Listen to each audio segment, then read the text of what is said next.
Indecisos. Indecisas. Una palabra recurrente en tiempos electorales. No voy a incumplir la veda electoral, no se asusten. Es una, no sé, una controversia, una caracterización que tenía ganas de hacer desde hace mucho tiempo. Es un abuso de cuando no sabemos qué decir respecto a la gente que todavía no responde que va a votar. Y se utiliza desde hace décadas la palabra indecisos, indecisas. Y desde hace mucho tiempo nosotros y nosotras venimos cuestionando e interpelando esa categoría porque consideramos que a veces es una categoría no precisa, no rigurosa. ¿Por qué? A ver, le pregunto a mi equipo. ¿Es indeciso o indecisa aquella persona que ni siquiera se ha parado a pensar qué va a votar? Será no decidida, pero no significa indeciso. Siempre apelamos a Pierre Bourdieu, que dice que a veces le estamos preguntando cosas a la ciudadanía que la ciudadanía ni siquiera se lo ha preguntado. Esto es habitué de las encuestas. Y por eso a veces malinterpretamos las encuestas. Y es probable que utilicemos una categoría en las encuestas de indecisos, indecisas, cuando esa persona va a decidirlo las últimas 24 o 48 horas. Y aparece desde hace 3 meses, 1 mes, 8 meses, como indeciso o indecisa, cuando ni siquiera se ha, insisto, cuestionado, planteado, parado a pensar qué va a decidir. Por eso nosotros pensamos que es una categoría exageradamente inflada, exageradamente sobreestimada. No hay tantos ni tantas indecisas e indecisos. Quizás son gente que lo va a pensar en el último momento. Van a decidir a última hora. De hecho, la mayoría de los estudios plantean que en América Latina, en la mayoría de los países, hay una parte de la ciudadanía que no es indeciso, sino que lo define todo, inclusive en el momento de la urna. Lo queríamos plantear en este momento de veda electoral. Arrancamos, dale play, pon buena música, levanta esto.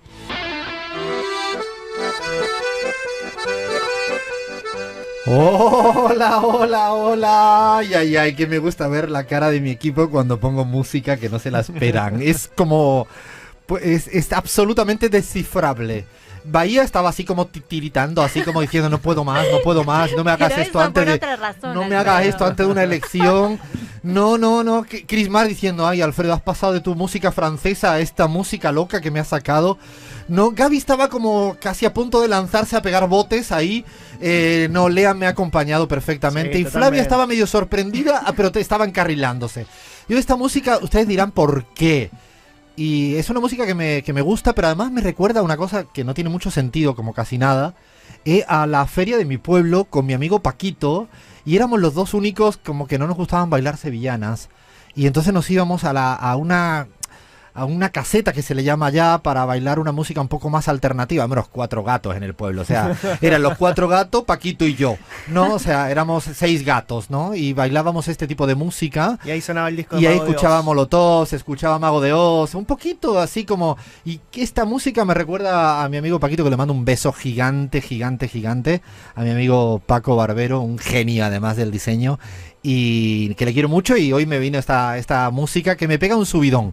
Un programa un poco extraño hoy, porque otra vez estamos...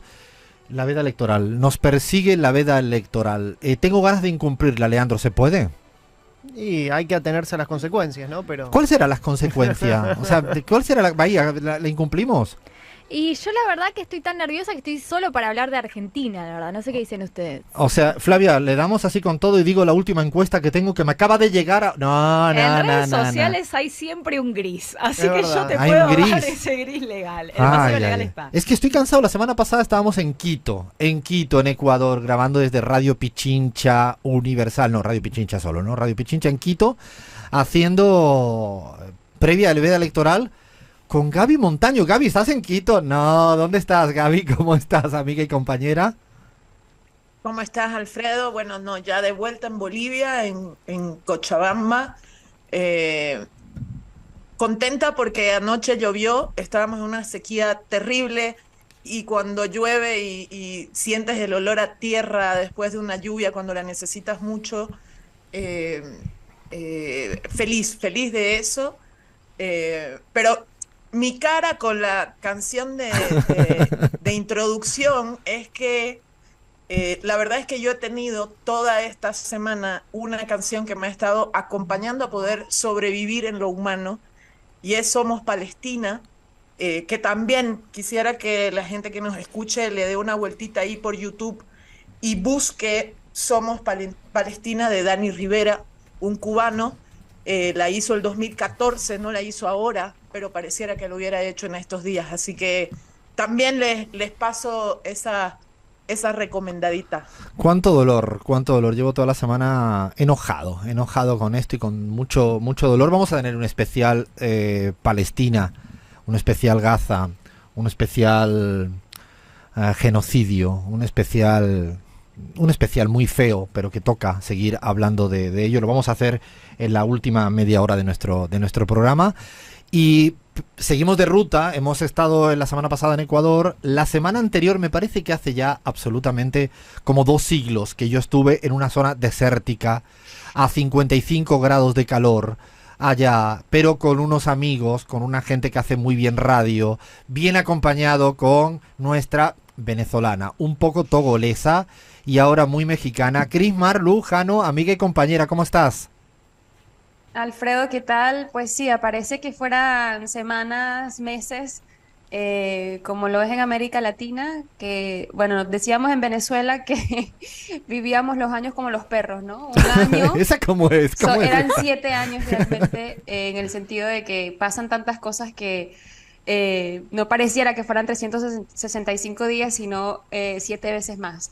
Al hilo de lo que comentaba Gabriela, bueno, yo también he tenido mi banda sonora de la semana por todo lo que ha estado ocurriendo y que creo que lo han escuchado, la han escuchado la canción, además la tuvimos en el programa Nati Jux y su canción de Somos Sur, que además la canta con una rapera palestina, con Shadia Mansour, y que creo que le levanta el ánimo a cualquiera, el ánimo de rebeldía, por supuesto. Entonces, me permito la recomendación. Y bueno, hoy nos espera un programa muy cargado de muchas cosas. Vamos a estar hablando de un país al que pocos se voltean a ver, pero que sin duda no solo podría estar marcando agenda, sino que de manera no tan positiva en la región. Estamos hablando de El Salvador. Un país muy chiquitico, el más chiquito de Centroamérica, pero que juega un rol fundamental en la región en estos momentos, Alfredo. Especial, como bien dice Cris, especial El Salvador, especial Bukele. Vamos a intentar un poco inventariar, ¿no? Diagnosticar, radiografiar a este personaje tan mediático que creo que a veces habla más de lo que hace. Y lo vamos a intentar demostrar con algunos audios, algunos datos y una caracterización de lo que viene haciendo en un país centroamericano. Así que tenemos especial El Salvador, sí o sí nos daremos una vuelta por Gaza y Palestina. Vamos a hablar de Bolivia, sí, Bolivia. La Gaby y yo nos va a tocar, y quien se lance al ruedo también, un poquito de Bolivia. Y efectivamente no podemos dejar de hablar del resultado electoral de las presidenciales en Ecuador, habrá que interpretarlo. Y ahora, justo ahora, a la vuelta de la esquina, ya vamos a arrancar con un país del que tampoco hablamos tanto, pero creo que hoy es menester. Hablamos de Venezuela. Menú servido, arrancamos con la pizarra. A ver, Radio 10. Vamos con nuestra particular vuelta al mundo con epicentro en América Latina. El propósito del programa hoy es surfear Argentina. ¿Estás lista para surfear Argentina? Yo pensé que íbamos a hablar de la rosca de último minuto, ¿no? ¿Qué tienes de información de última hora? Tenemos Bayano? información. ¿Quién va a ganar? ¿Quién entra ¿Tienes ya el dato? Sí. Leandro, ¿tienes el dato? Lo tengo, pero no se puede decir. No se puede decir, lo vamos a aguantar hasta mañana a la noche quizás. Intentaremos. Vamos a ver cómo filtran. surfeamos un poquito este momento. La semana pasada nos costó con Ecuador, lo cumplimos. Y bueno, vamos a ser respetuosos más que nada por Radio 10 que nos auspicia, nos permite hacer este tipo de radio. Es un país que no solemos hablar, pero yo hoy sí o sí quiero empezar por Venezuela. Mañana domingo, está previsto, y digo está previsto porque Cuando la gente critica el gobierno venezolano bolivariano, pues, tendrán sus razones o no, no me voy a meter yo ahora en esto, a veces se cuestiona mucho el término de que, bueno, pero ¿qué va a pasar? ¿Qué no va a pasar? Porque son muy... La oposición mañana concurren a unas primarias. Dicho de otro modo, concurren a definir quién sería su candidata o candidato presidencial.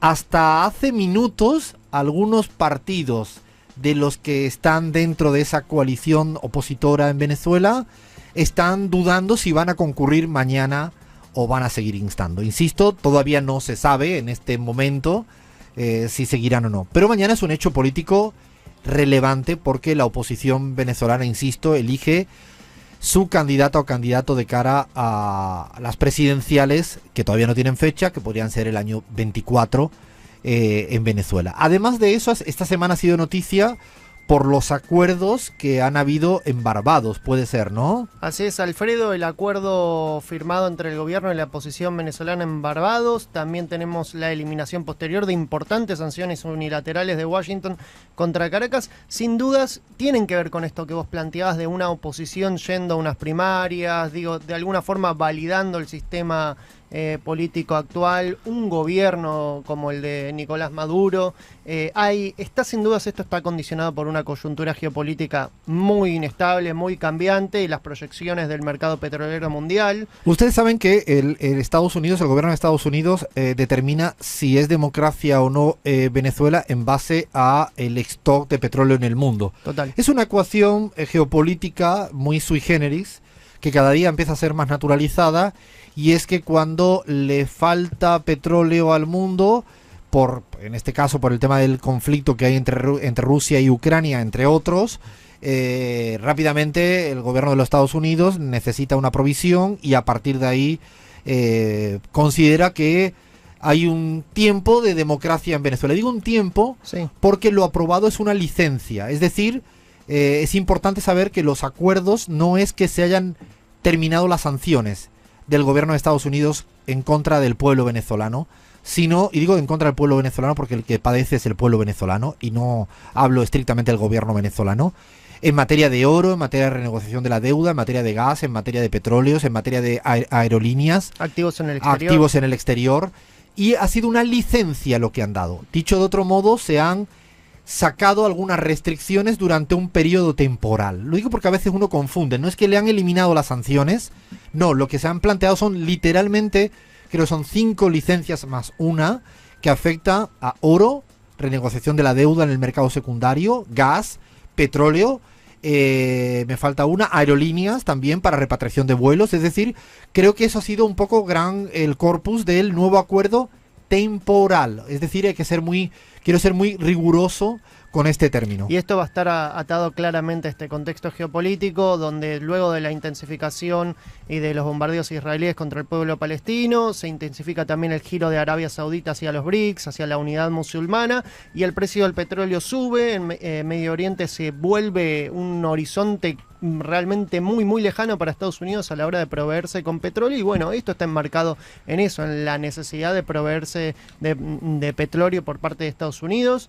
La verdad es que el gobierno Biden en estos momentos está interpretando que el bloqueo al petróleo venezolano pierde sentido en la actual coyuntura, pero en la actual coyuntura, ¿no? Todo va a depender de este contexto de guerra internacional. Ahí hay que añadirle que parte de estas licencias lo que le permiten a Venezuela, y es un tema muy importante, algo que a veces es muy difícil de que la ciudadanía común cotidianamente crea que le afecta tanto, y es el SWIFT, que es la manera de hacer cualquier transacción bancaria internacional que los Estados Unidos ejerce una hegemonía obligando que si tú vas a hacer una transacción desde Argentina hasta España tengan que pasar por este código interbancario que está en Estados Unidos. A Venezuela se le quitaron las posibilidades de transar a través del SWIFT y ahora en estas licencias se le han vuelto a permitir la participación. También es importante porque Citgo, que es una filial de PDVSA, que cumplía ahora y que parecía que iba a ser totalmente embargada, con esta licencia se pospone en margen de tiempo. Es decir, son noticias en clave geopolítica, en clave para Venezuela, en clave para América Latina, muy importantes, así que queríamos hacerle un especial guiño a esta cuestión que es en desarrollo. Eso sí, la noticia más importante para Venezuela es que le ganó 3. ¿Cuánto ganó? ¿3 a Chile? ¿Le metió 3? Flavia.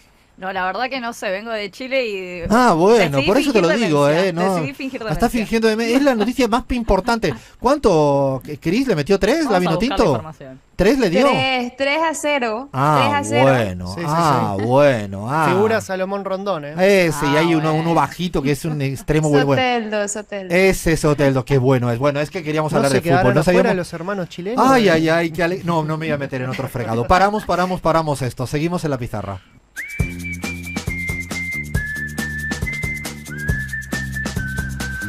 Es un peligro esto, que me han puesto un montón de dulces aquí enfrente. Contá lo que pasó porque ¿Puedo te contar lo que saliste pasó? corriendo. Y no sí. desayunaste. No, me fui corriendo y no me fui a hacer un pis ni nada de eso, sino simplemente es que me he manchado todo.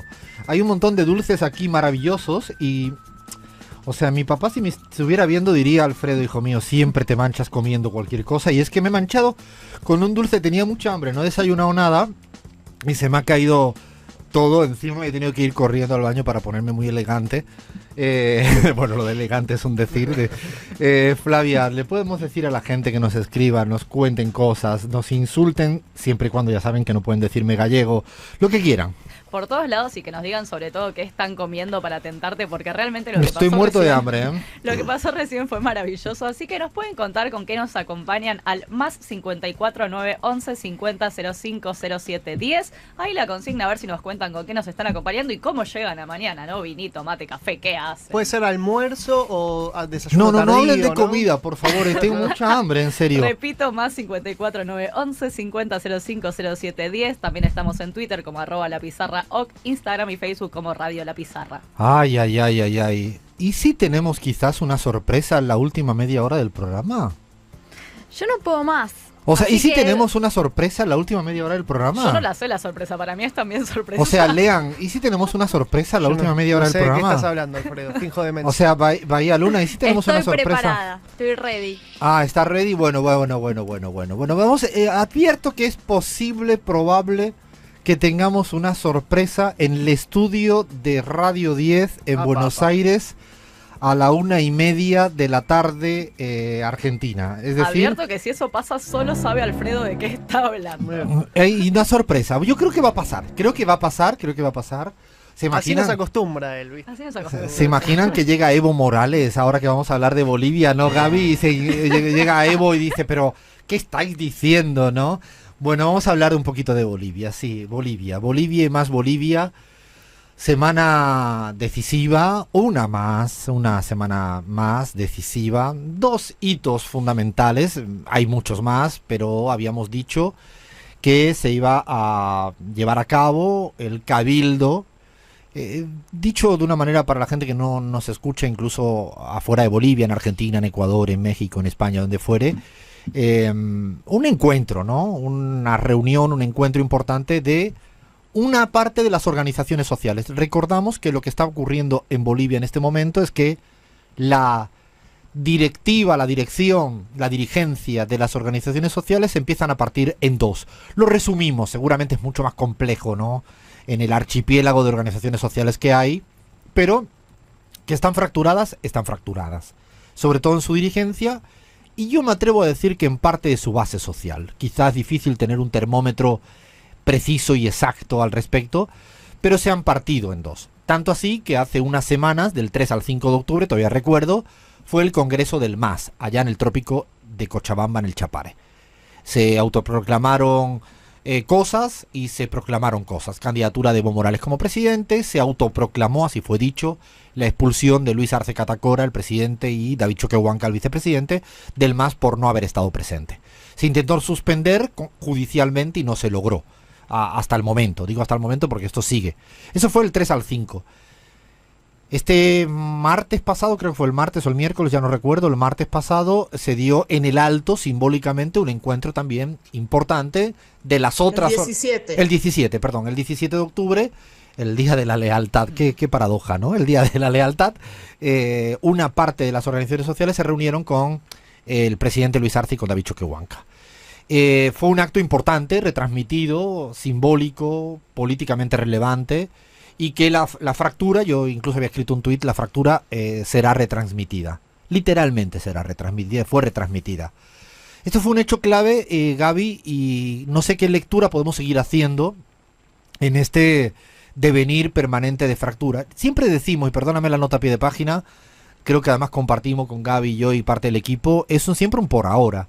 Esto ojalá no esté roto para siempre y ojalá encuentren puntos de encuentro, cada vez más difíciles, sí, es cierto, y se visualizan en este tipo de encuentros, como fue, repito, el Cabildo, donde Luis Arce habló muy poco y donde hablaron muchos y muchas, incluso con un manifiesto político, que no sé qué destacarías de ese pliego político que se le entregó y que el propio presidente Luis Arce dijo voy a cumplirlo. Bueno, Alfredo, sí, el 17 de octubre, una fecha además que en Bolivia también tiene una carga simbólica, como la tiene en Argentina por el Día de la Lealtad. En Bolivia el 17 de octubre es una fecha en la que se recuerda o se recordaban 20 años de una situación también muy dura para el Alto. Recordarán ustedes que hace 20 años Gonzalo Sánchez de Lozada tuvo que huir del país por una enorme movilización a nivel nacional, pero en el Alto en el Alto y el altiplano paceño hubieron represiones muy duras que dejaron decenas de personas fallecidas, decenas de heridos, etcétera. Y por lo tanto también tiene esa carga simbólica, y que haya sido en la ciudad del Alto, en la ceja del Alto, también tiene esa carga, ¿no? De hecho, yo recuerdo, Gaby, haber estado ahí en cierres de campaña de Evo. O sea, es un lugar emblemático, relevante, no es un lugar cualquiera. Digo, lo simbólico siempre es una variable a tener en cuenta. Así es, y entonces, bueno, el Cabildo tuvo miles de personas presentes. Obviamente hay siempre la discusión de cuántos ¿De miles, cuántos, no? eso, Empiezan los calculistas, ¿no? sí, sí, pero bueno, eso no es lo más importante. Hubo participación de organizaciones sociales, se vio mucha presencia de sector campesino del departamento de La Paz, de sectores mineros, cooperativistas mineros y mineros asalariados, y otras organizaciones afiliadas a la Central Obrera Boliviana. El Cabildo en sí también tuvo otros simbolismos. Por ejemplo, Luis Arce y David Choquehuanca no estuvieron en la testera durante todo el acto. Quienes estuvieron en la testera fueron dirigentes nacionales, y solamente subieron a la testera Luis Arce y David Choquehuanca para recibir el manifiesto político que entregaron las organizaciones sociales. Era como, Gaby, queriendo decir, estamos escuchando más que participando como protagonistas. Creo que había un juego muy pensado, muy planificado al respecto, ¿no? Así es, y también comportarse como los invitados que eran y poner en el centro a las organizaciones sociales, ¿no? La dirigencia que estuvo presente, tomaron la palabra muchos dirigentes nacionales de organizaciones sociales nacionales, que, como tú bien decías, en muchos casos están tan partidos que tienen dos directivas. Por ejemplo, la Confederación de Campesinos de Bolivia, una de las organizaciones centrales en la fundación del MAS como instrumento político, organizaciones como Bartolina Sisa, Central Obrera Boliviana, etcétera, interculturales, mujeres interculturales. Entonces fueron participando y tomando la palabra hasta el momento cúlmine, digamos, del Cabildo, en el que se dio lectura a un manifiesto político. El contenido de ese manifiesto les voy a resumir en algunas cosas que a mí me parecen las más importantes de ese manifiesto, que da 19 mandatos a la sociedad, al gobierno, a los órganos del Estado. Se declaran las organizaciones sociales del Pacto de Unidad, o esa parte de las organizaciones sociales del Pacto de Unidad, a nivel nacional en emergencia. Desconocen el Congreso del MAS llevado adelante en la Ucaeñe. Este dato es fundamental, ¿no, Gaby? Este dato no es un dato cualquiera, porque existe un desconocimiento de las conclusiones de este Congreso del MAS, entre las cuales se proclamaba la candidatura a presidente de Evo Morales, una de las principales, pero el desconocimiento implica ya a partir de ahora una disputa política absolutamente retransmitida, por seguir un poco con ese término. Así es, porque además no nos olvidemos que en el propio estatuto del MAS se señala a las organizaciones del Pacto de Unidad como, digamos, también las fundadoras de el MAS y PCP.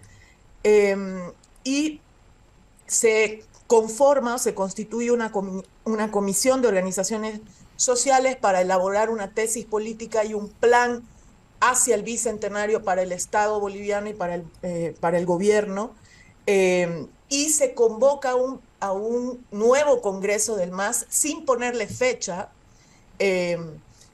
pero además se hacen varias demandas a los órganos del Estado, a los otros 3 órganos del Estado. A la Asamblea Legislativa Plurinacional se le exige aprobar aquellas leyes que sean beneficiosas para el pueblo boliviano. Recordemos que el Congreso en este momento, tanto la Cámara de Diputados como Cámara de Senadores, también están en una situación compleja porque tienen que elegir en estos días sus nuevas directivas por un año. Este dato es otro dato fundamental, ¿no? Es una coyuntura política con un trasfondo que es precisamente la determinación de quién ocupará la presidencia del Senado y del Congreso, teniendo en cuenta que la fractura de la que estamos hablando también hace ya semanas, meses, se ha dado a nivel de bancadas, ¿no? De grupos parlamentarios donde ya no siempre han votado lo mismo, donde han tenido...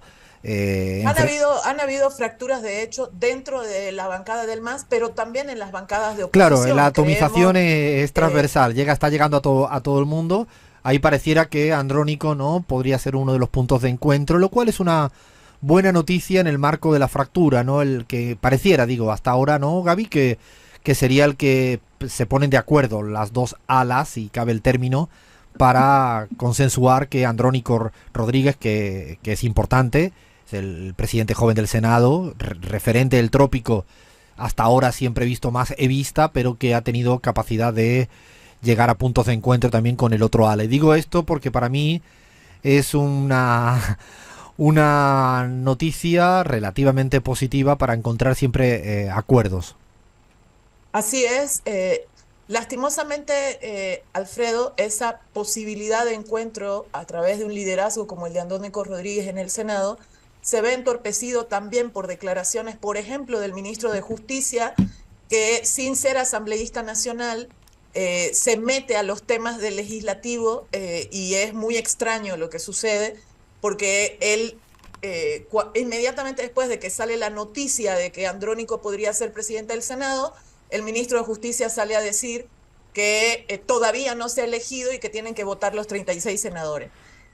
Pero si volvemos a los mandatos de ese cabildo, también le dan mandatos al órgano ejecutivo, el cabildo, el manifiesto político del cabildo, y llama mucho la atención que entre uno de los mandatos está el cambio en el gabinete ministerial. Uno se sorprende porque dice, bueno, pero eso es lo que venía diciendo Evo Morales desde hace meses, que se cambia alguna gente dentro del gabinete, y las organizaciones sociales también lo plantean en el cabildo. Pero además se ha conformado o se está exigiendo la conformación de un gabinete social.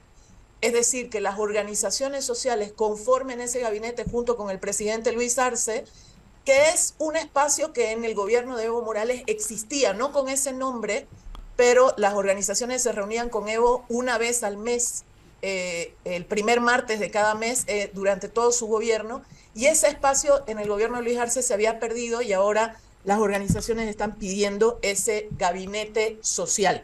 Esas son algunas de las conclusiones más importantes de estos mandatos más importantes del manifiesto del Cabildo. No son menores exigencia de cambio de gabinete, la construcción de un espacio social también para conducir o para coordinar. Al respecto, es cierto que hubo voces de todo tipo, palabras en contra de Evo, de todo. Hubo palabras menos duras. Luis Arce hizo, insistimos, una locución muy corta, no la rescatamos tanto porque en el fondo dijo recibo esto y punto casi.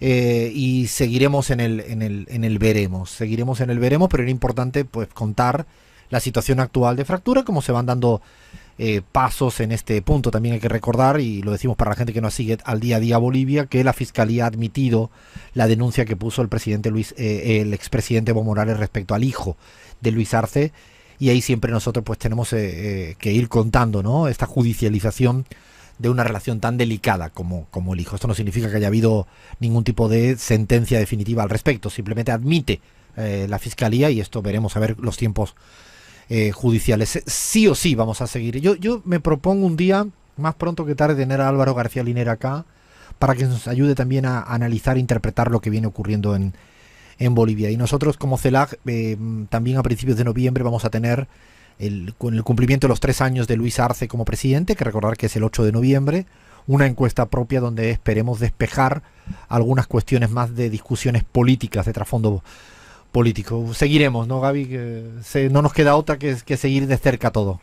Pero lo que yo creo que es central de ese cabildo, Alfredo, es que hay una definición de pugnar por el partido, ¿no? ¿Quién se queda las siglas, no? En el fondo, ¿quién se queda al partido, no? Pareciera que Luis Arce y David Choquehuanca tienen muy claro que no quieren ir por afuera, si fuera la idea de ser candidatos presidenciales en el 25. Hay que recordar que en Bolivia las elecciones son en octubre del 25. Estamos hablando de que quedan 2 años todavía de esta disputa electoral guión política. Así es. Entonces, esa disputa se ha abierto de manera clarísima, a cielo abierto, digamos, de disputa por el partido, cosa que hasta hace algunos meses se pensaba que iba a ir por otro carril, ¿no? Y esto profundiza, por supuesto, toda la complejidad en términos sociales. Yo tengo la percepción, Alfredo, también lo veremos en nuestra encuesta de CELAC también, que hay un cambio en el estado de ánimo social de la gente, y eso siempre hay que estar atentos, porque no es fácil volver para atrás cuando la gente cambia su estado de ánimo social y se enoja, ¿no? Entonces ahí habría que parar las antenas y saber un poco más a profundidad lo que está pasando. Y no hablamos de la oposición porque en este debate está participando poco, están comiendo pochoclos, viendo cómo avanza esta discusión, por eso no estamos mencionando. Seguramente es un campo fértil para que, si esto sigue así, se irán reordenando en base a la fractura interna. Yo, para terminar, y lo digo de manera casual porque me encantan estas causalidades, me estaba tomando un café aquí en la esquina antes de entrar al programa, y la chica que me atendía, Vicky, me empezó a hablar y acababa conociendo mucho Bolivia. Había vivido en el Alto, Gaby, mira qué casualidad y causalidad, mucho tiempo trabajando con la FEJUVE, y me dijo una frase que yo no la había escuchado nunca, y dice: las organizaciones sociales dicen siempre que a los presidentes primero los engordamos y luego nos lo comemos. Dicho de otro modo, el poder de las organizaciones sociales es tan fuerte en Bolivia que a veces trasciende, ¿no?, la figura de un presidente o una presidenta. Lo pongo como corolario para seguir pensando, ¿no?, cuán diferente es la democracia en Bolivia a diferencia de las democracias liberales al uso en América Latina y en el mundo. Paramos y de Bolivia nos vamos a Ecuador, así que seguimos en la pizarra.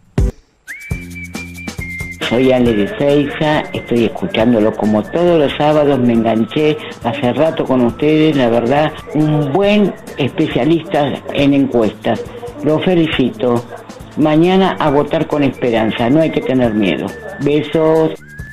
Un beso fuerte para Ezeiza, dijo, ¿no? Para sí, Ezeiza. Ezeiza, un beso muy fuerte para la gente que nos escucha y que está siempre al otro lado. Sería imposible hacer radio si no tenemos gente al otro lado acá en la Argentina, en Radio 10. Muy, muy felices. Ya se va acabando el año, no me lo puedo ni creer que estamos terminando el año.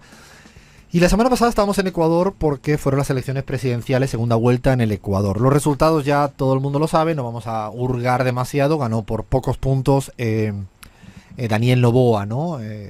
Frente a Luisa González. Daniel Noboa, el hijo del empresario, una propuesta más quizás tradicional neoliberal, con algunos tintes un poco menos radicales, probablemente en algunos planos más moderados, no confrontó tanto contra el correísmo, fue por ejemplo, él siempre se jactaba de que había votado a favor de la amnistía de Paula Pavón y Virgilio Hernández.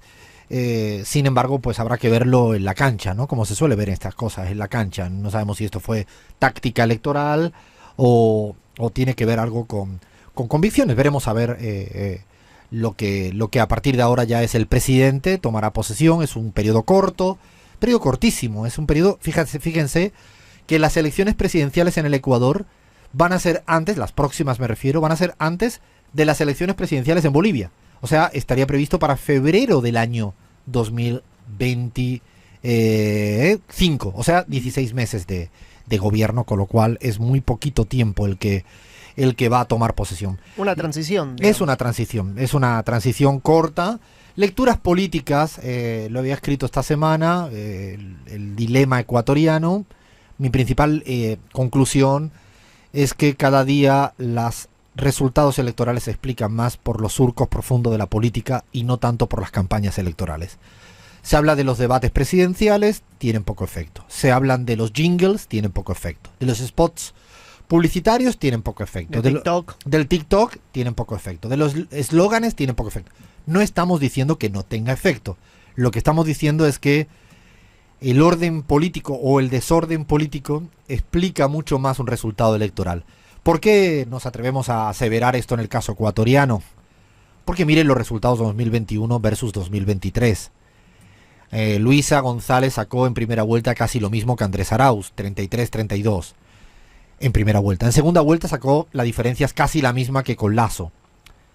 Dicho de otro modo, a veces nos fijamos tanto en el candidato opositor y no es que defina que sea Guillermo Lasso o que sea Daniel Noboa, sino que si ponen a un muñeco de torta a lo mejor saca algo parecido.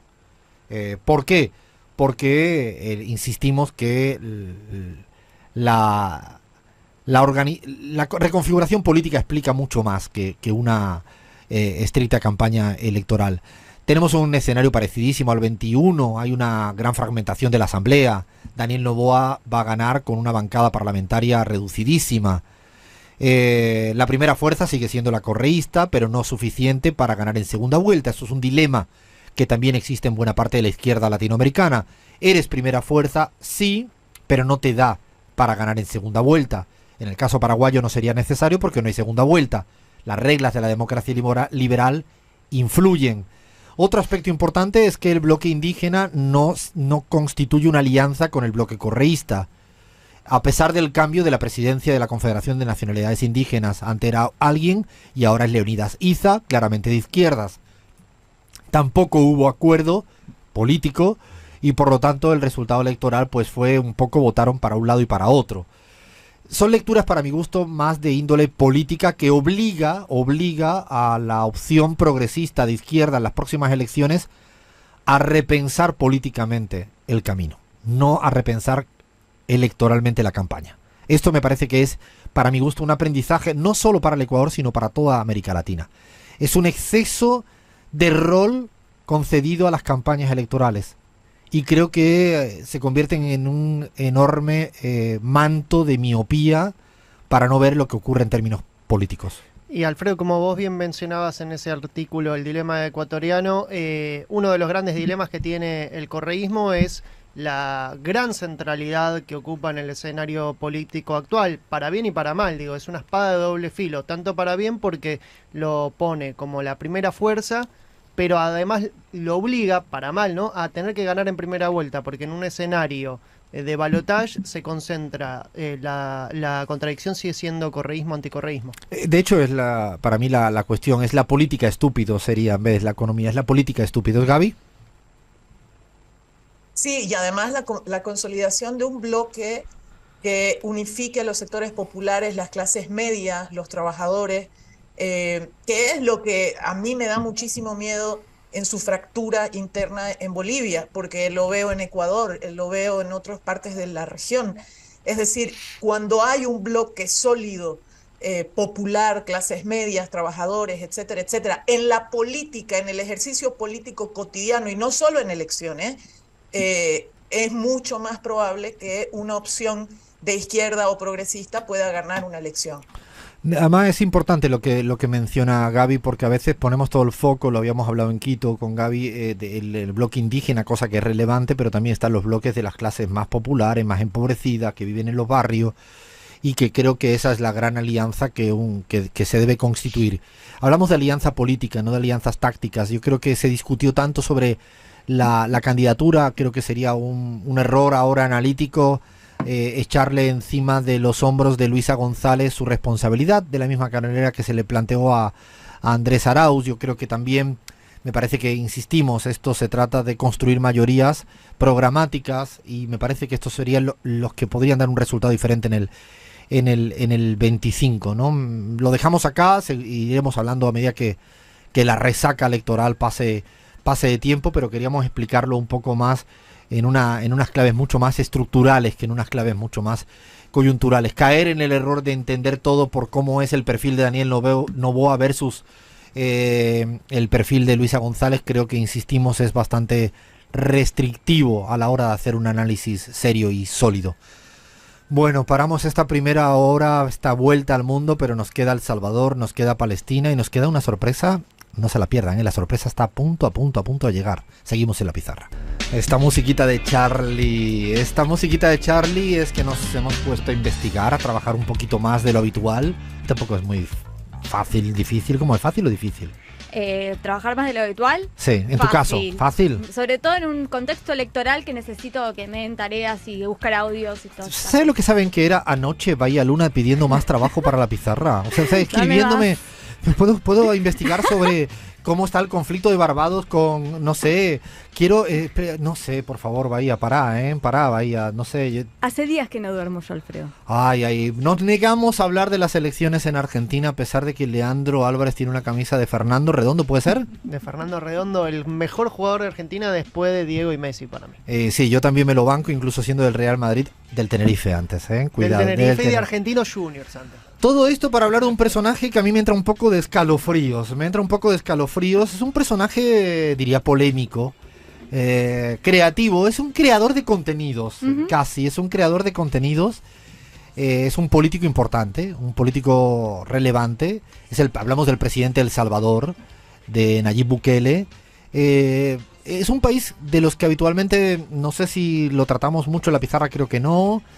Países centroamericanos. Yo tengo una relación especial con El Salvador, dirán por qué, Alfredo, por mi hermana Susana se fue a vivir a El Salvador. Y para mí era raro la primera vez que mi hermanita Susana se iba a vivir a América Latina y elige El Salvador. Fíjense. ¿En qué año se fue? ¿Antes o después de Bukele? Claro. No, mucho antes. Susana se fue en el 2004 o 2003, se fue a vivir allá. Y después, cuando yo viví en México, me quedé con esas ganas de conocer El Salvador y me fui 2 semanas a El Salvador. Y conocí un poquito, ¿no? Estas cosas que se conocen ahí. Todo era un país con mucho grado de inseguridad. O sea, esto de tener el dólar no había solucionado los problemas de la mierda de vida que tenían los salvadoreños y salvadoreñas. Hablamos de un país que está dolarizado. Es un país dolarizado, pero los últimos tiempos, desde que ganan Nayib Bukele, después del tiempo que estuvo gobernando el frente, queríamos un poco ponerle la lupa a este personaje, insistimos, controversial, que incluso parte del progresismo lo mira con buenos ojos, al menos en la parte comunicacional, en algunas medidas que toma. Es cierto que dicen que su enfrentamiento con Estados Unidos. Su enfrentamiento con Estados Unidos, porque a la vez tiene una relación con China bastante fluida. Luego es cierto que se acaban de matar en las redes sociales con Gustavo Petro en los últimos tiempos. Se mete en todos los fregados. A veces en algunos estudios con Gaby, que nos ha tocado presentarlo en México y en algunos lugares de América Latina, tenemos ahí una cuestión en pura tensión, que es la buquelización de las sociedades latinoamericanas, dicho de otro modo, en resolver el tema de la inseguridad a las bravas, a las duras, matando a la gente o con armas. Ahora vamos a discutir al respecto, pero es una tensión, es un paradigma puesto encima de la mesa en la región latinoamericana. Insistimos que en México detectamos que la sociedad lo tiene ahí, en Colombia, inclusive en otros países de América Latina. Se metió en la campaña de Guatemala también. Se metió en la campaña de Guatemala, a la vez tiene una buena relación con China, se lanzó con una criptomoneda, es alguien, insisto, que da que hablar. Y cuando se mete en los discursos de Naciones Unidas, casi no hay que perderse a Gustavo Petro por lo que dice y a Nayib Bukele por cómo lo dice. Yo diría que el cómo lo dice es muy importante en el caso de Bukele. A partir de ahí, Bahía y Cris y Bahía han hecho un trabajo de investigación que yo quiero compartir con toda la audiencia de La Pizarra. Primer evento para mí es la manera en la que él se enfrenta y afronta al poder legislativo.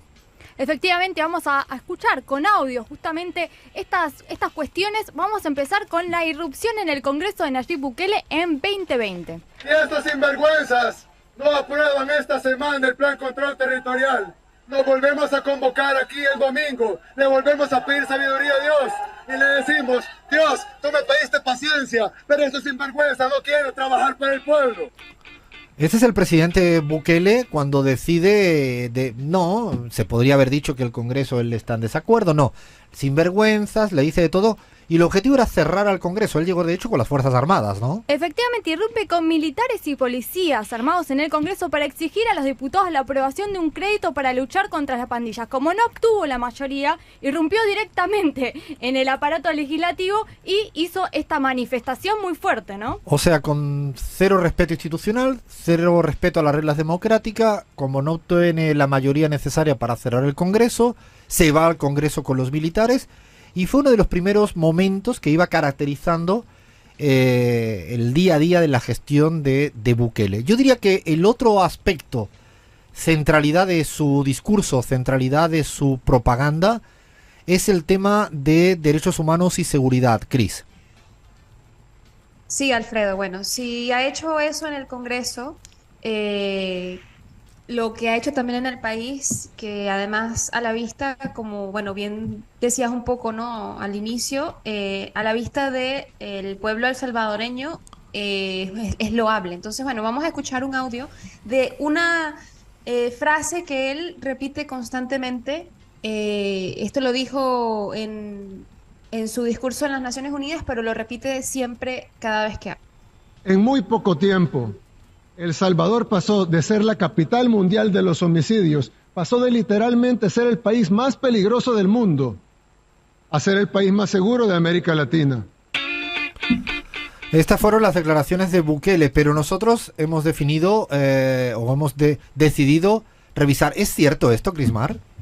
Es que si nos ceñimos exclusivamente a los homicidios intencionados, la situación evidentemente ha mejorado. Eso no es mentira. Ahora, hay un largo estrecho, una larga distancia entre que eso sea verdad y que efectivamente El Salvador sea el país más seguro de América Latina, como lo ha afirmado en muchas ocasiones.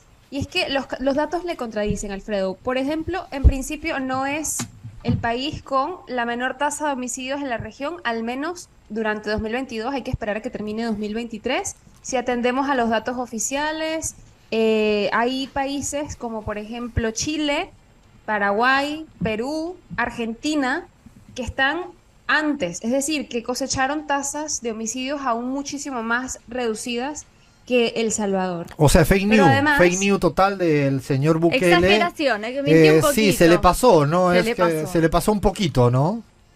Podrías haber dicho uno de los más seguros, pero definitivamente no el más seguro, ¿no? Además, los datos son inexactos, Alfredo, porque desde mayo del 2021 Bukele ha excluido de estas estadísticas de muertes violentas, ¿no? El hallazgo, por ejemplo, de restos óseos y de homicidios cometidos por la policía o la Fuerza Armada, como por ejemplo la muerte de los presuntos pandilleros, ¿no? Ocurridos en enfrentamientos con las fuerzas de seguridad, y otros hechos violentos. Por ejemplo, no cuenta las muertes bajo custodia estatal. También ignora la problemática de las personas desaparecidas que no son localizables y que esto formaba parte, pues, se tomaban como homicidios en gobiernos anteriores. Entonces, el número de 7.8 homicidios por cada 100.000 habitantes realmente no es exacta, porque se están ignorando deliberadamente a millones de personas o a cientos de personas que han sido asesinadas también de forma violenta. Es un dato fundamental este. Es decir, que el señor Bukele, para justificar que la tasa de homicidio ha bajado muchísimo, no está contando a los desaparecidos ni está contando a los reprimidos. Es decir, las represiones del Estado, pues decías, ¿no? Bajo custodia estatal, no, desaparecidos, inclusive a personas que están presas, todos esos muertos, insisto, con responsabilidad del Estado, no los contabiliza para que su tasa sea más baja. Pero además de eso, ocultando buena parte de la verdad, miente a la hora de decir que es el más bajo de toda América Latina. Por lo tanto, pareciera que su discurso va por un caminito y las cifras oficiales, que en el fondo es lo que pasa en las calles, va por otro caminito. En esa dirección, Cris, tenemos otro de los temas, de las banderas, que yo diría que ha sido más controversiales y jodidas y complicadas en el tema de Bukele, que pareciera que no le interesa la cuestión de derechos humanos, ¿no? Sí, Alfredo, y es que adicionalmente a esto que estamos contando hay muchas otras cosas, ¿no? Porque la violencia no se puede medir exclusivamente por la tasa de homicidios de un país, pero este contexto sucede en un momento de excepción en el que básicamente se han restringido derechos constitucionales como la libertad de reunión y la libertad de asociación. Y todo esto tiene que ver con la cuestión de los derechos humanos. Vamos a escuchar un audio para empezar a contextualizar. Si bien nadie duda que los reos tienen derechos humanos, pero yo creo que algo que no se ha hecho y ningún procurador lo ha hecho antes, o por lo menos yo no recuerdo, discúlpeme si usted lo hizo y no me acuerdo yo, pero no han defendido los derechos humanos de la gente honrada. Generalmente defienden como que todo el enfoque de derechos humanos internacional o de las ONGs incluso esté enfocado en los derechos de los delincuentes, que tienen derechos. Nadie dice que los delincuentes no tienen derechos. Pero ¿por qué el enfoque es siempre en los derechos de los delincuentes? Y la gran mayoría de la gente honrada, nadie le importan sus derechos. Cuando alguien dice, nadie duda que los negros tienen derecho, ¿no? Todos Nadie dudamos, duda ¿no? que las minorías tienen derecho, es cuando uno se echa a temblar, porque en el fondo los pesos, ¿no? La preponderancia, la relevancia que le da a lo uno y a lo otro no es, pareciera lo mismo, porque además es interesante lo que tú decías, Cris, respecto, me quedaba pensando con el tema de la libertad de reunión, ¿no? Que hayan sido concurridos esos derechos, no se permitan que existan. ¿Por qué lo digo? Es porque son los adalides de la libertad. Esta libertad no pareciera que tiene lugar en la reunión, en asociarse. Es que te voy a nombrar parte de las violaciones masivas y sistemáticas de derechos humanos, que además lo peor realmente es que ya son una política de Estado, ¿no?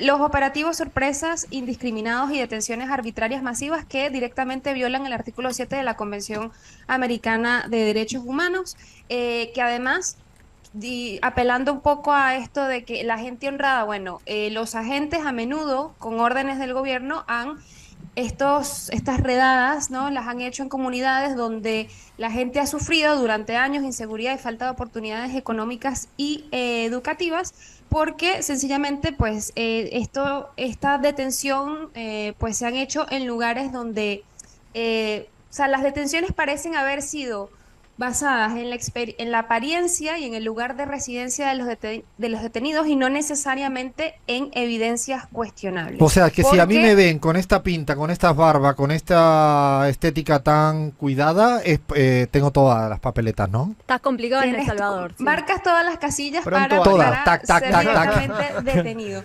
Oficiales han dicho, podemos detener a quien queramos, y en muchos casos solamente por el simple hecho de estar en la calle fuera de las horas de excepción, pues eran detenidos arbitrariamente. Pero obviamente estamos hablando de torturas, de otras formas de maltrato en contra de las personas detenidas. Por ejemplo, estuvieron incomunicados durante semanas o meses y solamente se les permitía ver a un abogado minutos antes de una audiencia, descargas eléctricas. En la cuestión de desapariciones forzadas, Alfredo, ¿qué te podemos contar? En algunos casos incluso los agentes negaron proporcionar información sobre el paradero de los detenidos a sus familiares, lo que constituye desaparición forzada en el derecho internacional, y podemos seguir nombrando cuestiones.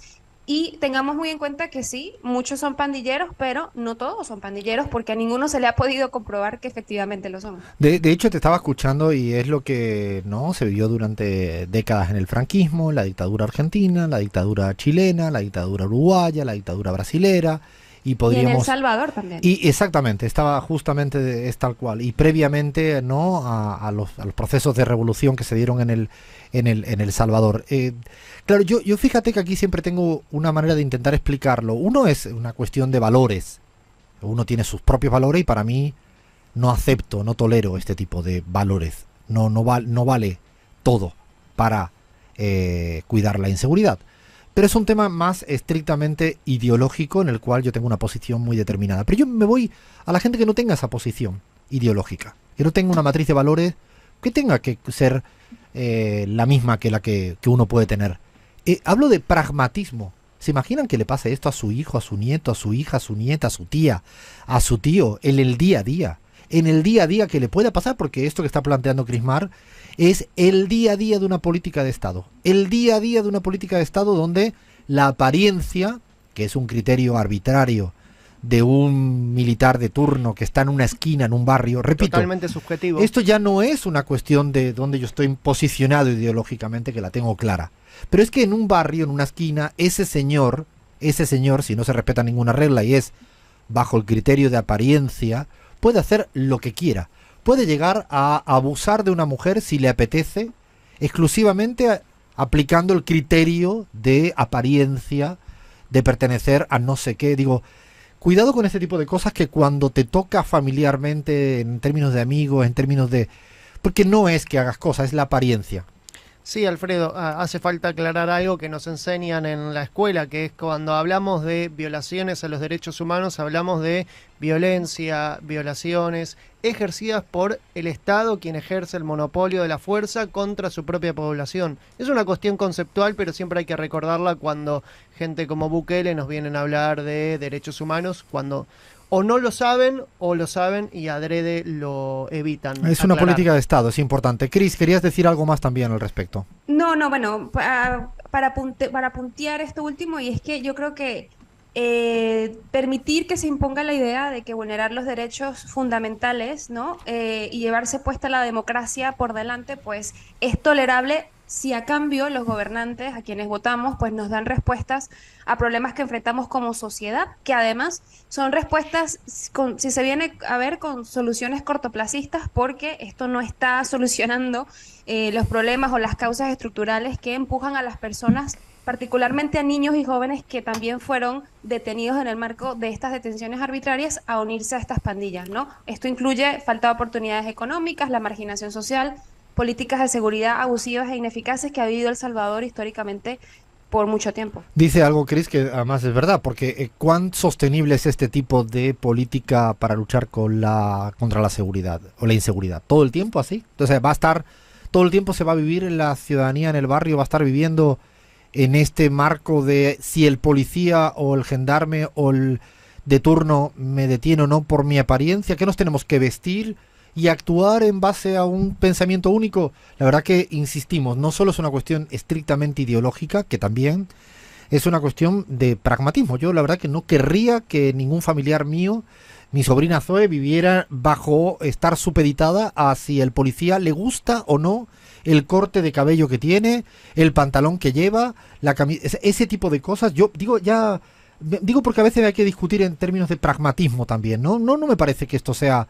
una solución para nadie. Efectivamente, y ya para terminar con el tema de seguridad, vamos a escuchar otro audio porque también está muy en boga en el discurso de Bukele la llegada de armamentos, no permanentemente, en sus discursos y en sus redes sociales. Vienen muchísimos más de estos vehículos en camino.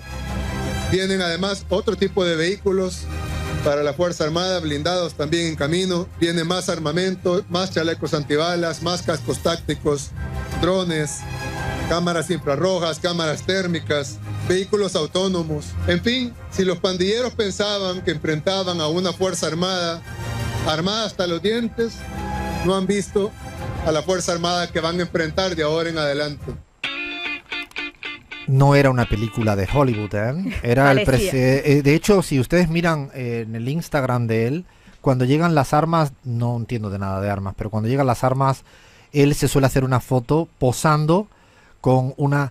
Lo digo para aquel que cuestiona a veces al señor Vladimir Putin por el uso no fotográfico de algunas veces con armas, por favor que apliquen el mismo criterio. Insistimos, cada semana, de hecho, la producción hollywoodiense del señor Bukele con respecto al tema de las armas, yo creo que supera cualquier paradigma de comunicación que he visto en América Latina. Sí, y para cerrar, hay un tema que nos parece muy relevante, Alfredo, que es el tema económico, porque Bukele suele mencionar en sus discursos, que igual son cortos, el tema de seguridad, incluso de derechos humanos, pero de economía habla bastante poco y nosotros tenemos datos que es uno de los principales problemas de la sociedad de El Salvador. Pues ahora vamos a romper todos los récords y vamos a crecer 10% o más, lo cual pues nos va a recuperar totalmente de las pérdidas de la pandemia y aún nos va a dar un crecimiento sustancial que además esperamos que sea sostenido. Mucha gente dice, bueno, pero yo no he sentido el crecimiento económico, yo sigo, no me alcanza lo que gano, o no tengo empleo, estoy buscando y no he encontrado, o mi hijo no tiene empleo y está buscando y no ha encontrado. Yo no siento ese crecimiento económico y tiene razón, porque para que se sienta, para que toda la población lo sienta, pues ese crecimiento debe ser varios años y debe de ser sostenido para que toda la gente lo sienta. Bueno, a ver, datos de economía. ¿Ustedes piensan que en El Salvador hay inflación? No, porque como es el ejemplo de... Claro, es un país perfecto, debe ser, ¿no? Perfecto, bueno, no. Hubo 6,1% en 2021 y 7,7% en 2022. La inflación en 2022 fue la más alta de los últimos 25 repite esto un momento. Repite otra vez, ¿cómo ha ido? 7,7 en 2022, la más alta de los últimos 25 años. No puede ser que el señor Bukele tiene la inflación más alta de los últimos tiempos, a pesar de... Efectivamente, y sobre todo en productos de la canasta básica, ¿no? Sector alimentos y bebida, y el 65,7% de la población ha notado un aumento muy alto en los productos y en los servicios que consume a diario, y la mayoría dice que la economía es el punto más flojo de Bukele, pero tenemos algunos datos más que tienen que ver con, por ejemplo, un alto porcentaje de sector informalizado en términos de trabajo. Más del 45% no posee un trabajo formal. Y además, para cerrar, digamos, veníamos hablando de esta relación medio contradictoria y difícil con Estados Unidos y con el fondo. Él adopta la criptomoneda, el Bitcoin, que lo anuncia con bombos y platillos. No funciona el Bitcoin como moneda de curso legal. La sociedad no lo termina usando. Esto es un fracaso que le cuesta mucha plata a Bukele, y hoy tiene una deuda muy grande con el fondo, y están diciendo, y esto lo dice el New York Times, lo dice Infobae, que está en un proceso muy complicado en términos de deuda externa. O sea, tiene dos variables que me atrevo a hablar, o tres en economía. Una, que no resuelve el problema inflacionario. Dos, que lanzó a bombo y platillo la criptomoneda y que parecía que era las soluciones, lo digo por el tema de las nuevas monedas, las nuevas monedas, y pareciera que tampoco ni siquiera la ha puesto en práctica en la cotidianidad, en la ciudadanía, en el barrio, en la esquina, en la tienda. Y lo tercero, un aspecto que yo siempre defiendo o planteo, que es muy habitual de ciertos presidentes en América Latina. Es un cuidado o un intento de cuidar la bonanza macroeconómica a pesar del malestar microeconómico, o dicho de otro modo, algo que algún autor me encanta, como lo dice Jürgen Jules, que es el empobrecimiento, no a partir de mucho crecimiento. Eso que decía Cristina de que se lo llevan 4 vivos, pues más o menos lo mismo. Pareciera que los problemas del día a día de la economía salvadoreña tampoco. Así que el resumen del señor Bukele es que en materia de derechos humanos, bueno, mira para otro lado, le da exactamente igual todo. En términos de homicidios no cuenta la mitad y dice que es el mejor, pero no va al mejor. En materia de economía ya hemos visto. En materia de armas es el producción hollywoodiense. Y no sé, ¿hay algún datito más para cerrar? Tenemos también la cuestión del matrimonio igualitario. Si queremos ponerlo, tenemos un último... A ver, la frutilla en el postre ya entonces, ya lo que me faltaba, la frutilla en el postre. ¿Y el matrimonio gay no lo apoya? Yo siento que el matrimonio, por definición, bueno, es como que tú digas... Matrimonio, ¿qué es el matrimonio? El matrimonio es la definición de un hombre con... El matrimonio es el casamiento de un hombre y una mujer. Ahora, eso no inhibe de que tú puedas tener la pareja que quieras y que puedas tener los derechos que quieras y que puedas tener... Dice, no, porque no tenemos seguro social o no tenemos derecho de visita. ¿Por qué no? Es decir, claro que sí lo pueden tener. Lo que pasa es que no hay legislación que permita eso, y eso es lo que debería de haber. Ahora, los conceptos semánticos... Yo no soy mucho de ese de cambio de lenguaje, como por ejemplo cuando dicen todes, por ejemplo. Yo no soy de eso, me gusta decir todos porque hablo español. Más que la letra, era la cuestión del matrimonio gay, si lo apoyaba y si... No, como concepto no. Bueno, quedó claro, ¿no? Me quedó claro. No, es el tema semántico, ¿no? Cuando alguien otro te dice un tema semántico, es un tema semántico. Este era un poco el perfil del Bukele que quizás... Pero Alfredo, cuando los derechos de miles de personas son para alguien un tema semántico, estamos un poco jodidos. ¿Perdón? Estamos bastante jodidos, exactamente, Gaby, cuando es un tema estrictamente semántico. Es que no me gusta el término, bueno, y si a ti no te gusta el término, pero estamos hablando de derechos y libertades también, para llamarle al nombre que quieran. Si le quieren llamar matrimonio, pues que se le llame matrimonio o no. Este era Bukele y queríamos hacerle una radiografía, un escáner a este presidente tan rimbombante en términos mediáticos, pero pareciera con muchas falencias y lugares feos, por decirlo de una manera diplomática. Seguimos en la pizarra. Y vamos, que va quedando poquísimo de la pizarra de este sábado preelectoral de la Argentina. Todavía no hemos portado muy bien. Bahía Luna todavía no ha pegado un grito. Bahía, ¿estás tranquila? No. No, la verdad que no. No. ¿Para qué mentir? ¿Para qué vamos a mentir? Lean, podemos aguantar la última media hora del programa sin hablar nada que incumpla la veda electoral. No. Flavia, ¿tú qué crees? Yo te puedo hablar de parte de la audiencia, porque ¿Qué tenemos dice? ¿Qué unos dice la mensajitos audiencia? en Twitch. Yo te voy a contar, se dio una conversación entre dos personas dentro de nuestro Twitch, que Cristina dice: hola pizarreres, llegué tarde pero llegué, necesito escucharlos más que nunca para que me ayuden a tranquilizarme. Le responde, Aquí no es el lugar, para tranquilizarse aquí que no venga. pero escucha esto que es menos mal. aún mejor. Le responde un compañero, una compañera a Cristina y le dice: vamos, tranquila Cristina, con esperanza. Y Cristina responde: gracias, es lo que espero, pero a mis 81 años estoy preocupada por el futuro de la patria y del pueblo. Igual, de todas maneras, mañana voy a votar. Y le responden: muchas gracias, Cristina, por a tus 81 años seguir dando el voto. La batalla es hasta el final. Un beso fortísimo a Cristina, Le damos un beso. Cristina, ¿nos puedes invitar a tu casa a hacer un programa ya? Estamos dispuestos para hacer el... No, pero mira quién tengo acá, a ver, siéntese. Había una sorpresa, había una sorpresa. Tenemos una sorpresa a los estudios de Radio 10 en la Argentina. Yo sabía. ¿Qué sabías tú, Gaby? No sabías nada. Es que hemos traído a alguien para hablar en serio de algo. Espérense, hablen porque voy a dar un beso acá. Voy a explicar un poco a la gente que no nos está viendo por Twitch, por todos lados, qué está pasando en vivo, Alfredo, porque yo tengo que sacar el celular, grabar rápido. ¿Quién vino a nuestros estudios? Te pido, por favor, que expliques ahora ya. A ver, creo que ha venido alguien que hemos dicho, a ver, no entendemos un carajo de lo que ocurre en España. Toda América Latina viene diciendo, pero el rey ya ha dicho quién tiene, hay presidenta, en Waterloo han dicho algo, pero pareciera que hay elecciones, no hay elecciones. Un país muy serio, ¿no? Visto desde América Latina es un país muy serio. Los países con reyes son países muy serios. ¿Y saben quién es esta voz? ¿Qué fue ese acento? Amigo Pablo Iglesias, ¿cómo estás? Pues muy feliz de estar aquí por fin, viéndote a los mandos de la pizarra. Muy contento de estar aquí. Qué alegría tenerlo acá en Buenos Aires. Ha venido para incumplir la veda electoral argentina. Ahora, no. ¿A qué has venido, Pablo? Cuéntanos.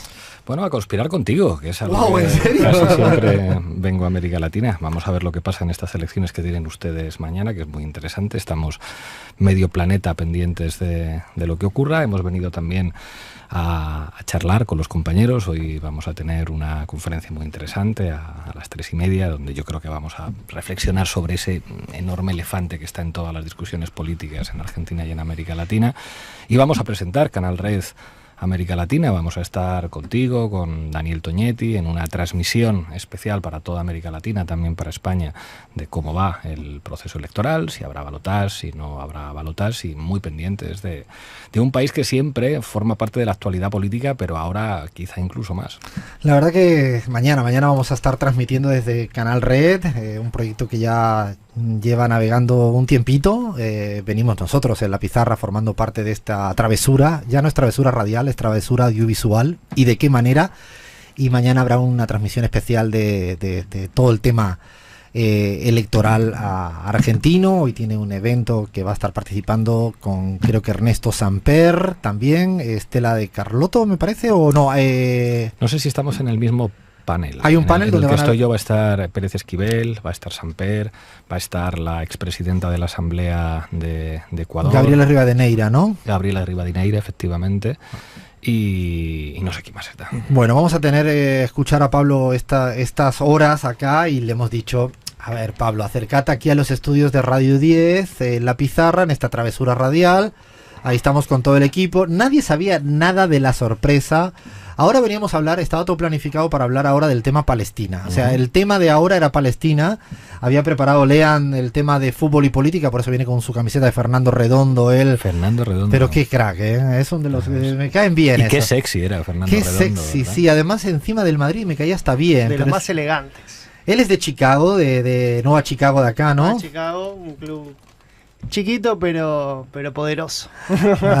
Pero antes de hablar de Palestina, es importante, Pablo, que le cuentes a la gente que nos escucha en la Argentina, en México, en Bolivia, en Ecuador, en Paraguay, ¿cuál es la situación actual en España? O sea, políticamente en España, ¿en qué momento nos encontramos en una telenovela que yo ya no sé cuántos capítulos tenemos?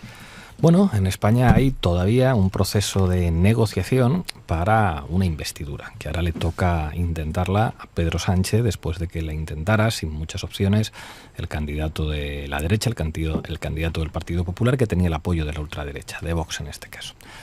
Entonces, los apoyos que necesita Pedro Sánchez son enormemente complejos. Ni siquiera hay todavía fecha para la investidura. No solamente necesita los apoyos de todas las formaciones políticas que concurrieron en coalición con Sumar, necesita también el apoyo del Partido Nacionalista Vasco, necesita el apoyo de Esquerra Republicana de Cataluña, el apoyo de H. Bildu, y necesita también un apoyo muy importante de Junts per Catalunya, que es una formación política que lidera Carles Puigdemont, que está exiliado en Bruselas y que negocia desde Waterloo, y ha planteado una cosa muy obvia desde el principio: hace falta amnistía para los presos y los represaliados políticos catalanes. Eso está implicando una negociación muy difícil, un despliegue de violencia mediática por parte de la derecha enorme. La situación es muy tensa. Yo soy optimista respecto a que la investidura pueda salir adelante, pero no tan optimista respecto a que el gobierno que surja de ahí tenga, digamos, la capacidad de poner encima de la mesa una agenda legislativa como la que tuvo el último gobierno de coalición. Y aún así tampoco está claro que la investidura se vaya a producir, y no hay que descartar del todo el escenario de una repetición electoral.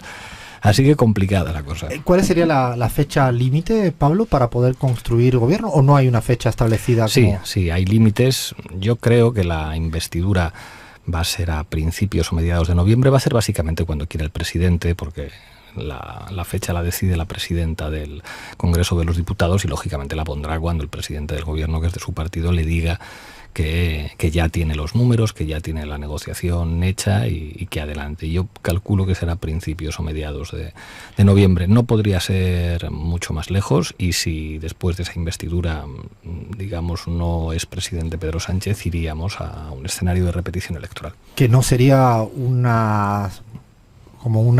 hecho ya tan anómalo en los últimos años en la España que conocemos, ¿no? Ha ocurrido muchas veces. Lo que pasa es que en este caso eso representaría una nueva oportunidad para la derecha y para la ultraderecha de gobernar. De hecho, las últimas elecciones llamaron mucho la atención. La mayor parte de las encuestas y la mayor parte de los analistas pensábamos que era muy probable que hubiera una mayoría absoluta de la derecha, y la ultraderecha se quedaron a 4 escaños escasos de lograrla. El problema es que toda la mayoría que hay que armar para que no gobierne la derecha y la ultraderecha implica muchas contradicciones. A Pedro Sánchez le están poniendo sobre la mesa una hemeroteca que en muchos aspectos es impresentable. Él prometió que encarcelaría a Puigdemont y ahora está negociando con él la amnistía. Él ha tenido que echarse atrás con buena parte de sus afirmaciones, y luego hay una conciencia amplia, sobre todo entre los sectores de izquierdas, y es que el PSOE solamente hace cosas progresistas cuando le obligan a hacerlo, nunca por voluntad propia. Y en lo que se refiere a la gestión de las tensiones de la plurinacionalidad por vías democráticas, el PSOE solamente actúa cuando le obligan a hacerlo. Por el otro lado, hay un bloque que no solamente es político y parlamentario, sino que es judicial, militar y mediático. De ¿Hay jueces, medios y militares que juegan en contra? Claramente. La derecha en España... Argentinos, argentinas. Claro. Digo, argentinos, argentinas. Inesperado. Inesperado. El grupo parlamentario más importante de la derecha en España no es ni el del PP ni el de Vox. Se dice que es el grupo parlamentario judicial. En España hay un órgano de gobierno de los jueces que sigue dominado por la derecha de manera ilegítima desde hace muchos años, porque han aplicado una situación de bloqueo con el mandato caducado desde hace muchísimo tiempo, y que son operadores políticos evidentes. Están siendo operadores políticos contra Irene Montero y contra la ley del solo sí es sí, han sido operadores políticos contra el gobierno de coalición en su conjunto, y en particular contra Podemos. El lawfare y el mediafare ha sido una realidad en nuestro país en los últimos años, y ese es el verdadero poder de la derecha.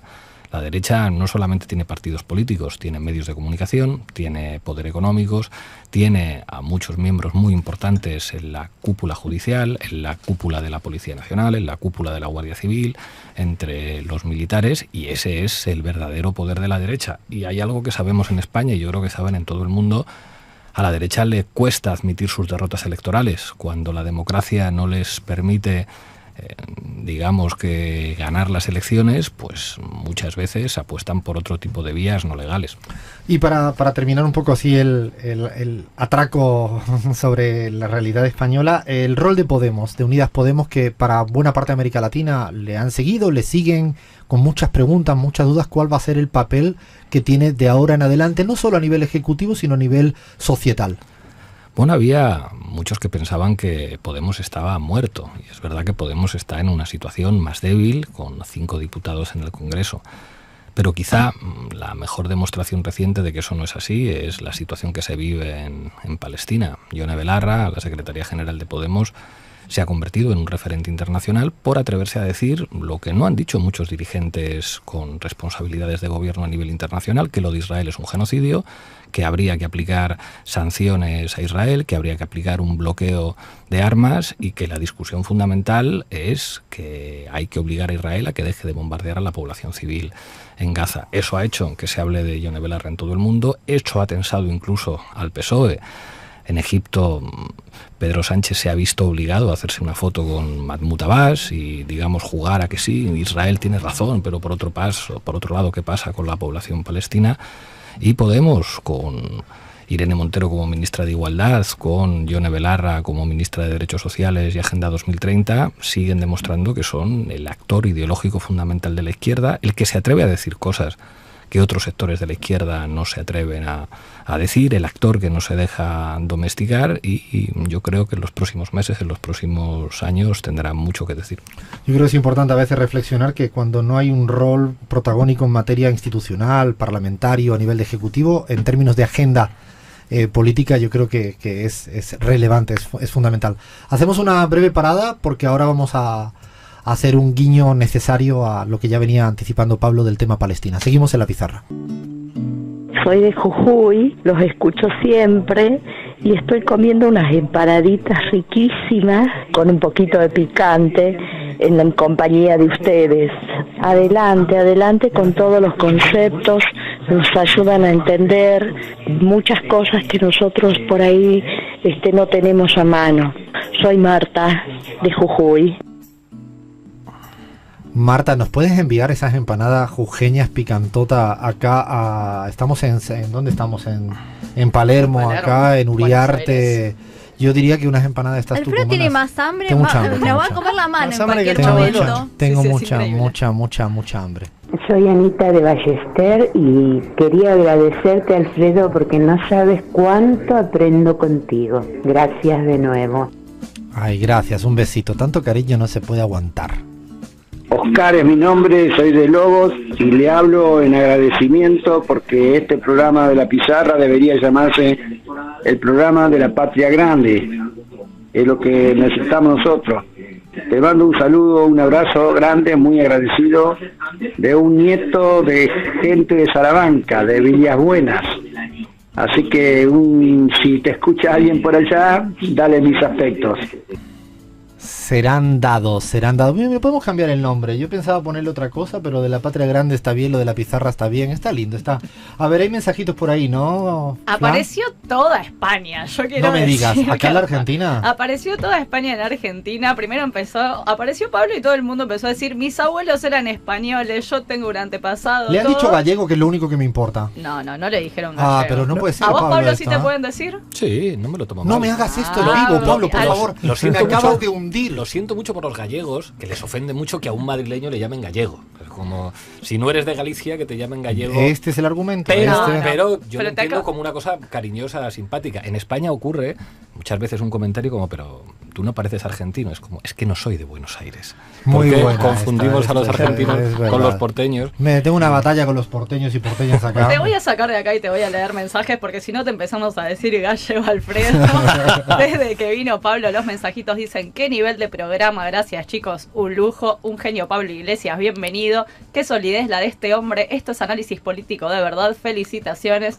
Para todos les mando un saludo, también para la encantadora sorpresa, admiro mucho a Pablo, le envío un cariño desde Citibel, y en medio de todos estos mensajes hermosos, una persona le manda un saludo a Bahía Luna. Es que Bahía tiene un club de fan, tiene su club de fan. La teoría es que siempre el mismo. Es uno que es uno. muy fanático. Ah, está bien. Es importante siempre tener algún fanático. Pero vamos Pablo, a reivindicar. si querés responder, tenés un montón de seguidores y seguidoras que te están viendo en la pizarra de la Patria Grande, así que gracias por Pues venir. nada, es un honor estar aquí y recibir ese afecto y ese cariño. En Argentina me siento como en casa, y no solo por parte de los que tienen abuelos, tíos o familiares en España, sino por parte de todo el mundo. Ustedes saben hacer que no nos sintamos extranjeros acá, y eso es lo más hermoso. Es lindo además en casa, y además a Pablo le quieren mucho, la verdad, en Argentina, por todo lo hecho, todo lo que sigue haciendo. Tenemos unos minutos finales para, yo creo que sí o sí es obligatorio seguir hablando de Palestina, aunque como dije la semana pasada, me joda tener que hablar de Palestina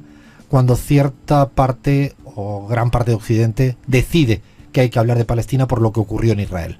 Dicho de otro modo, querríamos estar hablando permanentemente de un asunto que es un genocidio, una falta de todo desde hace semanas, meses, años. Y esta semana ha habido bastante movimiento, ¿no, Lean? Así es, Alfredo, algunas claves y ya les dejo el análisis a ustedes. El ataque al hospital, ¿no? En Gaza, como un clímax de la deshumanización que se está llevando a cabo en Gaza. Esta es una lucha entre los niños de la luz y los niños de la oscuridad, entre la humanidad y la ley de la selva. Esto había tuiteado la cuenta oficial del primer ministro Israel en esta semana, Alfredo. También se produjo censura a periodistas, sin ir más lejos, la cadena de noticias Al Jazeera. Israel, el gobierno de Israel, estaría anunciando el cierre, y lo que implica silenciar voces que son que tratan de enarbolar un poco un discurso alternativo, ¿no?, a lo que está sucediendo en Israel y en Palestina.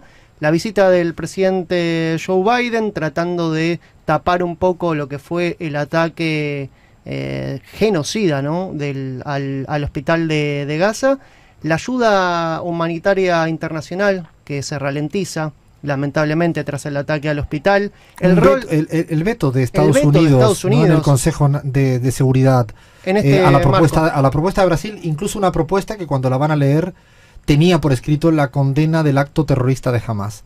Es decir, que hay un veto al alto al fuego para ayuda humanitaria por parte de los Estados Unidos. Y por último, el rol de Latinoamérica, como bien vos lo mencionabas, la propuesta de Lula de envío de ayuda humanitaria en Gaza, Petro anunciando la apertura de la embajada en Palestina, de la embajada colombiana en Palestina, y también Argentina, que es el país con más secuestrados por Hamas después de Israel. También el gobierno argentino está negociando ahí la entrega de los Quería realzar sí o sí el rol que está teniendo Gustavo Petro, presidente de Colombia, de una manera valiente, frontal, con conocimiento de todo lo que está ocurriendo y sin dobleces de hipocresía diplomática, ¿no?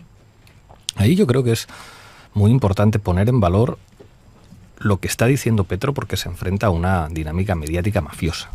Ahora lo que se está diciendo es, si usted critica al Estado de Israel, usted apoya a los terroristas de Hamas y usted es un antisemita. Pues mire usted, no. Se pueden criticar los crímenes de Israel sin estar apoyando a Hamas y sin ser antisemita. Y eso es lo que está haciendo Petro, y lo que están haciendo además también muchos judíos antisionistas en todo el mundo, que están diciendo no identifiquen a ese Estado criminal con un proyecto colonial que se llama sionismo, que está obligando a muchísimos millones de ciudadanos palestinos a vivir en condiciones de apartheid, en los bantustanes de Cisjordania, en la prisión al aire libre que supone Gaza. Y en un contexto de unanimidad mediática, en el que incluso vemos cómo se normaliza la mentira, el otro día, ayer mismo, el portavoz del ejército israelí pues reconocía que sí, que han mentido muchas veces, que en esto del hospital no, pero estamos viendo que los análisis independientes dicen, oigan, mire, es inverosímil que esto fuera un cohete. Han sido ustedes los que han bombardeado un hospital al que previamente llamaron para darles la orden de evacuación.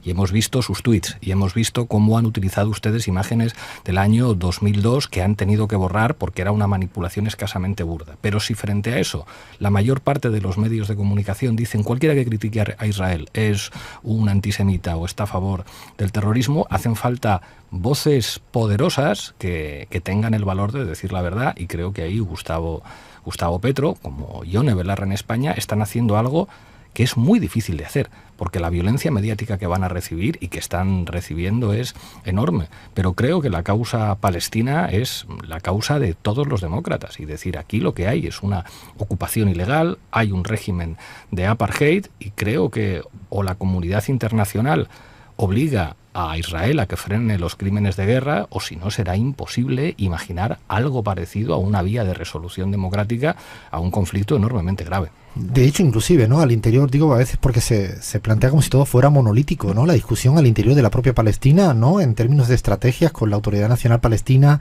versus Hamas. Yo creo que además hay como, a mí me recuerda mucho cuando se habla de lo indígena como si fuera un todo, cuando hay un desconocimiento tan grande como que al final pareciera que eso, que es tanto, no, hay un debate político inclusive al interior de Palestina, pero que todos están de acuerdo en que no puede seguir así, no hay manera, ¿no? Yo creo que eso es evidente, y entender lo que significa el colonialismo como, digamos, fenómeno político inaceptable en términos democráticos. A quien dice, no, es que mire, Israel es una democracia. Bueno, es una democracia para los ciudadanos israelíes.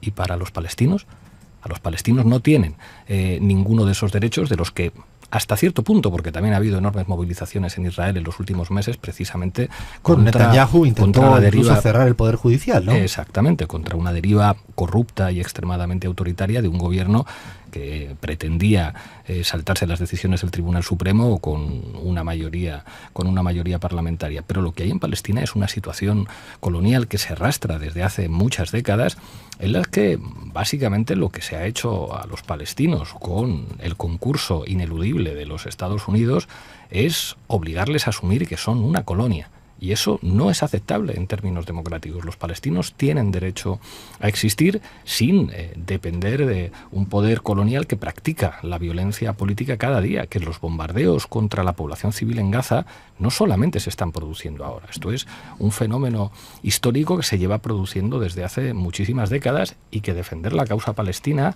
es defender la democracia en todo el mundo. Yo sugiero que vean los últimos episodios de La Base en Canal Red, que han tratado el tema de Palestina, con Ina, con Sara Serrano, con Manu Levín, con el propio Pablo. Yo al menos he aprendido mucho, y estoy seguro que a quien le interesa profundizar en este tipo de asuntos, busquen Canal Red, entren en los últimos capítulos de La Base, porque realmente han hecho una caracterización muy seria de un conflicto muy serio para evitar superficialidades.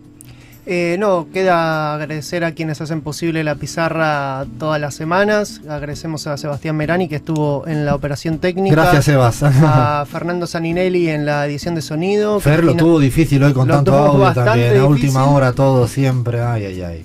A Cristina Chiesa, que estuvo en la producción, y Nacho Ferreira en el streaming de Radio 10. Bueno, le damos un beso a todas y a todos. Pablo, mil gracias por este ratito de radio, gracias. Que seguramente la gente de la pizarra lo agradece mucho. Gracias a ustedes, compañeros. Le damos un beso a Cris, a Gaby, que la tenemos por ahí, a Bahía, que le está entrando un patatús ya con el tema de las elecciones, Flavia diciendo a la gente de redes que por favor dejen de llamarme gallego, con todo listo. Eso sí, hay una amenaza que siempre la hacemos presente. Somos la pizarra y hemos venido para quedarnos.